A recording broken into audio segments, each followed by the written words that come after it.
Hello everyone. In this video, we will learn how we can add additional storage for a new mount point in VMware Workstation Pro. First, open your VMware Workstation and select the VM which you want to add the storage. Click on the Edit Virtual Machine Settings. Then click on the Add option, then choose the Hard Disk option and click Next. Then choose NVMe. Click Next. Choose Create a new virtual disk and click on Next. Choose the disk size for me. I needed 15 gigabytes, but you can choose as your recommendation. Select Store Virtual Disk as a single file, then click on Next. Browse the file where you want to store the disk file, and you can rename it as your preference. Click on Save, then Finish, then OK. Then power on your virtual machine.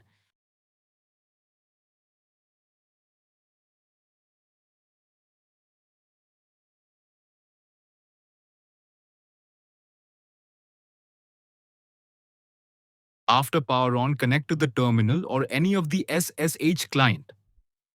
We will be using Mobax term as SSH client. Use command df-h, and there is no new partition. Type lsblk and check if the newly added storage is there or not. If it's there, move to next step. Create a partition on the new disk, sudo fdisk /dev/nvme0n2. Then in fdisk, press N to create a new partition. Then press P for select as primary partition. We will be using one partition, so we will enter one as input. Hit enter for default first sector. Hit enter for default last sector, which will take the full disk.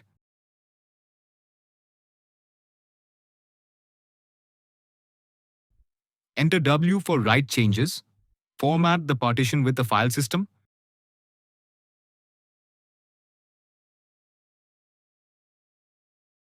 Use XFS format as we are using Red Hat Linux.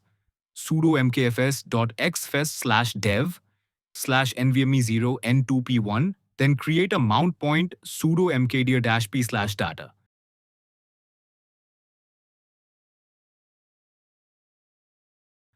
You can use any name instead of data. Then mount the new file system sudo mount/dev/nvme0n2p1/data.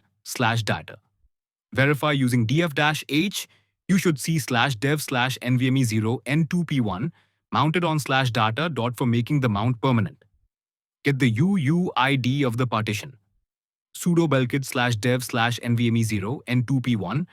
Copy the UUID number and the TYPE.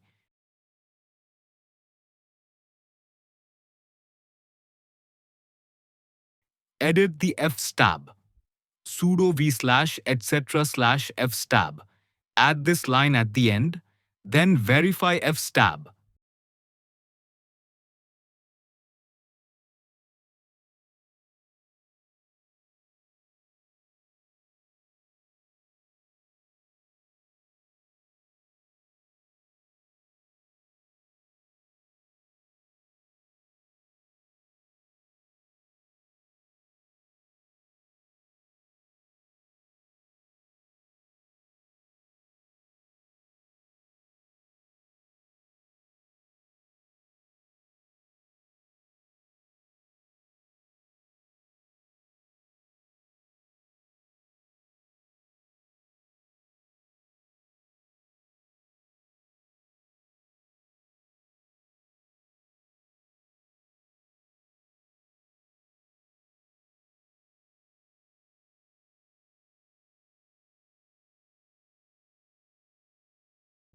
Test it before rebooting. Sudo mount-a. If no errors, it's safe.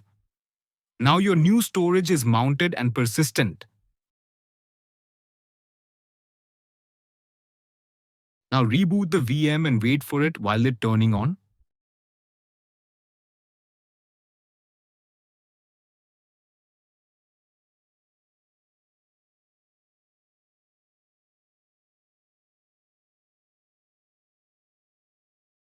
After the reboot, connect to the terminal and type df-h to check if the mount point is there or not. If it's not there, try to redo the steps and try again. If there is any issue, please let me know in the comment section. Thanks for watching. If you found this video helpful, don't forget to like, subscribe and turn on the bell icon so you don't miss future tutorials. See you in the next one.